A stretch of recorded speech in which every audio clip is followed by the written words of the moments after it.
before I was born, and I learned stuff off them, and it's amazing, and I absolutely love it. You know. Yeah. So yeah. Yeah.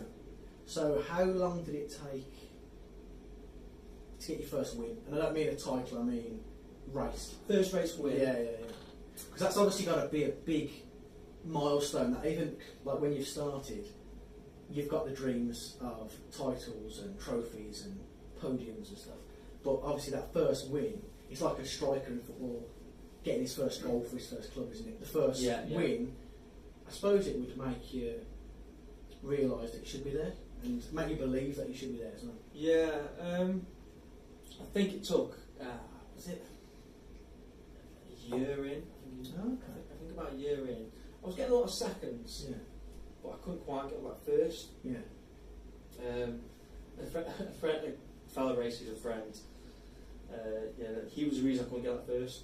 He was that bit better. Oh, okay. He'd been racing a lot longer, and all the rest of the excuses I haven't come out with. But do you know what I mean?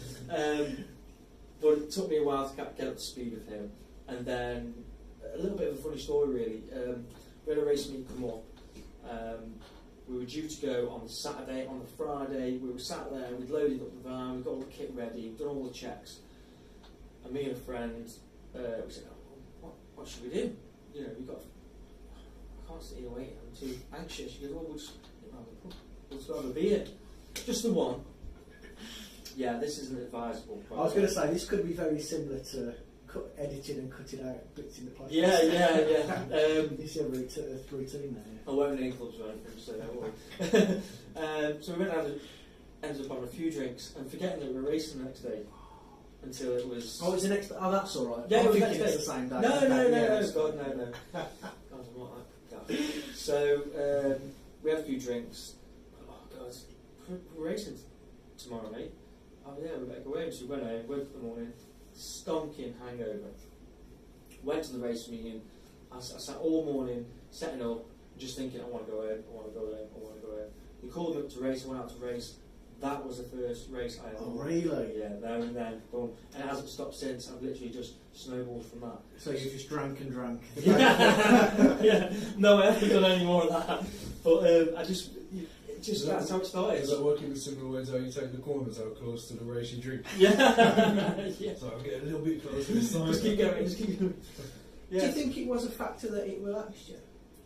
Yeah, 100%. Because Brian Clough used to take his teams out before European Cup finals, and he used to have a drink whiskey on the bus. Yeah.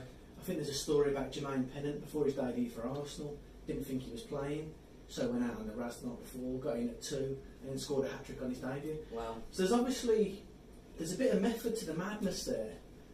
Obviously it's illegal. Yeah. But don't it. drink and drive or ride, but yeah. There's obviously a method to the madness where, I mean, I play pool a lot better when I'm drunk. So there's obviously... Well, you think you do? Well, I think I do. I'm on the wrong table. I'd say it steadies your hand a bit, doesn't it? Yeah. Darts and things like that. Yeah, I sing better when I'm drunk, honestly. Yeah, I'm sure you do. So you've got your first win. Yeah. And like you said, did you just go from there? Was you kind of regular at the top? Because I wanted to pick up on something you said earlier. You couldn't get the first place because there was a chap who was that bit better than you. Now, how does it compare with car racing, like Formula 1? Are all the bikes the same size? So there's no difference between... Because obviously in Formula 1, for example, it's how the mechanics work on the car. Yeah, of course. You know, that kind of... There's an argument there. Is bikes... I suppose you're on the same bike, so there's a level playing field, and it's down to skill, isn't it? Really? So was it you that just got better and better? Well, motorbike racing is a little bit strange in the aspect that they do actually race different classes of bikes within one race. Sometimes you can end up being in a race that's like a 600cc machine against a 1000cc machine. Obviously, there's a massive difference. So I'd be out on a 600 and I'd enter a 1000cc championship race. Yeah. Which I did. I'd imagine that's a bit difficult, isn't it? Well, actually, yes, it is. I've got some great footage on YouTube of some onboard footage of me in the 1000cc championship race on my 600. Yeah, I put up a good fight, put it that way.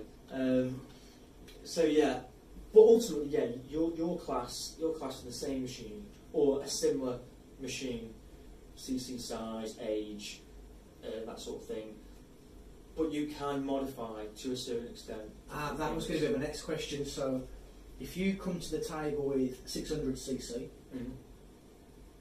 what's the limitations on that? What can you do to that? Well, it completely depends on the class. Like some of them, 600 stock CC classes where it's just stock, you can't do anything.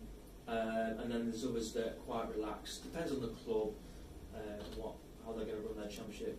Otherwise, you can do a lot of things as long as you're not altering the size of the capacity of the engine. Yeah. So if it's 600, it's a 600. Yeah. Don't try and push another 50cc out somewhere. Or so what can you do? Can you change the bodywork or the exhaust or? Yeah. So for example, a standard exhaust system will probably be restricted by a road bike by, I don't know, 5-10 brake horsepower. Let's say. Yeah. Depending on different machines and different exhausts, and you can buy aftermarket ones that will just give it that little bit of extra power. If anything, the power's already there. It's ever been restricted, it just releases it. You know, it releases the gases and flows easier, so it gives it a bit more. Yeah, upgraded cams put in, which. Do you ever put a club car on the back wheels? That was my next question. A couple of times now.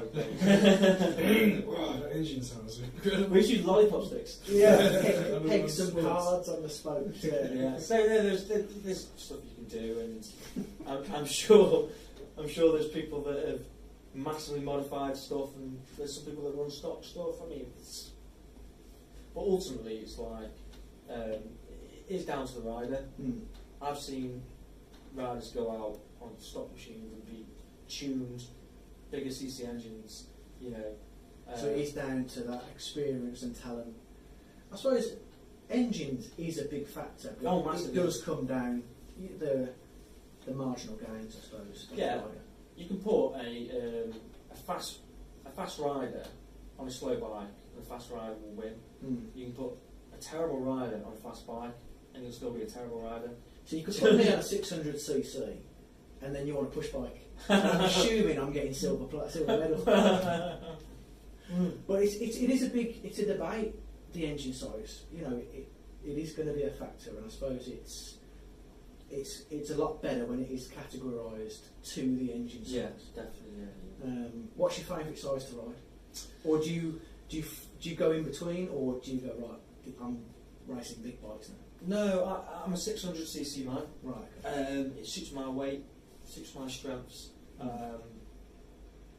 I like 1000cc bikes above, but they're a lot heavier. Yeah. Don't get the enjoyment out of trying to drag it around the circuit, where throwing that weight around. I mean, the really modern bikes are so light, it makes much difference. The 600s though, they're just that bit light. They're that bit more fun for me through the corners, through the chicane, stuff like that. Yeah. And that's what I enjoy the most about it, really. I'm not bothered about the straight lines. It's all about the corners. Yeah, that's an interesting point, because I would think it'd be get on a straight and just literally go as fast as you